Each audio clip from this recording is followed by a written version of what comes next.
আমরা ওনাকে চাইছি আপনি আসুন, আমরা চাইছি না। আমরা ভারতকে চিঠি লিখছি, এই যে ভারতের হাই কমিশনার যে দেখা করছেন আমাদের পররাষ্ট্রমন্ত্রী, পররাষ্ট্র উপদেষ্টা, প্রত্যেকটা জায়গায় কি কথা ছিল, তাকে আমরা আনতে চাই। এবং যতদিন উনি ওখানে আছেন উনি কোনো রাজনৈতিক বক্তব্য দেবেন না। এবং আপনারা খেয়াল করবেন, ভারতের পার্লামেন্টের একটা কমিটি রিপোর্ট দিয়েছে এবং তারা মনে করে যে শেখ হাসিনা ওখানে বসে কোনো রাজনীতি করা উচিত হবে না, সে পারমিশন দেওয়া ঠিক হবে না।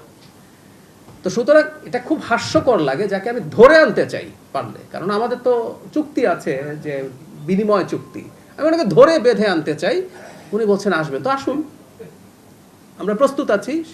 এবং আবার এটাও বলেছে, কিন্তু এটাকেও আবার অনেকে মিস ইন্টারপ্রিট করেছেন, আমরা তার প্রতি কিন্তু ন্যায় বিচার নিশ্চিত করব।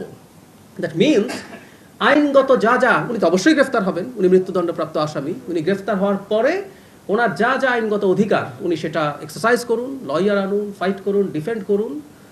এতে আদালত যে রায় দেবে, সেই মৃত্যুদণ্ড বহাল বা ওনাকে খালাস, যাই দিক, আমরা তো যেহেতু আদালতকে মানি, আমরা তো আদালতকে মেনে আদালতে গেছি, আমরা সেটার জন্য মেনে নিতে প্রস্তুত আছি। তিনি ন্যায় বিচার পাবেন, সুতরাং আসুন, আমরা প্রস্তুত আছি। আমরা ওনাকে চাইছি আপনি আসুন, আমরা চাইছি না।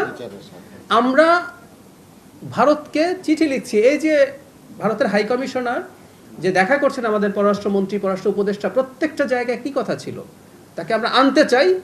এবং যতদিন উনি ওখানে আছেন উনি কোনো রাজনৈতিক বক্তব্য দেবেন না। এবং আপনারা খেয়াল করবেন, ভারতের পার্লামেন্টের একটা কমিটি রিপোর্ট দিয়েছে এবং তারা মনে করে যে শেখ হাসিনা ওখানে বসে কোনো রাজনীতি করা উচিত হবে না, সে পারমিশন দেওয়া ঠিক হবে না।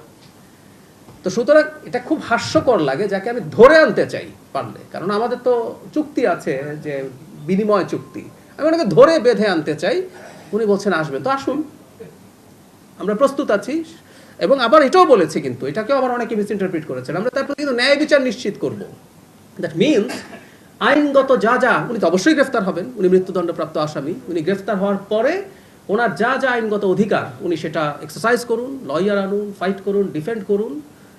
এতে আদালত যে রায় দেবে, সেই মৃত্যুদণ্ড বহাল বা ওনাকে খালাস, যাই দিক, আমরা তো যেহেতু আদালতকে মানি, আমরা তো আদালতকে মেনে আদালতে গেছি, আমরা সেটার জন্য মেনে নিতে প্রস্তুত আছি। তিনি ন্যায় বিচার পাবেন, সুতরাং আসুন, আমরা প্রস্তুত আছি।